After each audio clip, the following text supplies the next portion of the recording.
एक सेठ जी ने बहुत सारे मंदिर बनवाए लेकिन कभी खुद गए नहीं। बहुत सारे पुजारी मंदिरों में रख दिए लेकिन कभी खुद ने जाकर के पूजा की नहीं। एक दिन उन्हें पैसों का संकट आन पड़ा। उनको 100 करोड़ रुपयों की आवश्यकता थी। बिना देरी के मंदिर के लिए भागे और सुबह सुबह उनको बोहनी की आदत थी। उन्हें लगा कि कोई और आकर के प्रभु का मन खराब ना कर दें, तो जाकर के मंदिर के वहां खड़े हो गए।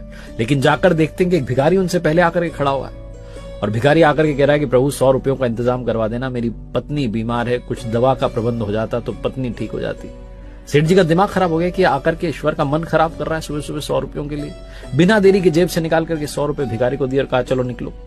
भिखारी ने भगवान को प्रणाम करके कहा क्या बात है, आपने तो पहली बार में ही प्रार्थना स्वीकार ली। और अब सेठ जी का नंबर आया। सेठ जी कहने लगे भगवान 100 करोड़ रुपए का इंतजाम करवा दो, 100 करोड़ रुपए का इंतजाम करवा दो।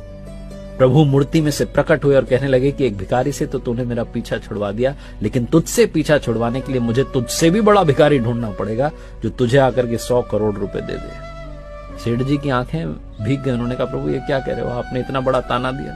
भगवान ने कहा और क्या, तू हमेशा मांगने ही तो आता है, कभी मिलने नहीं आया।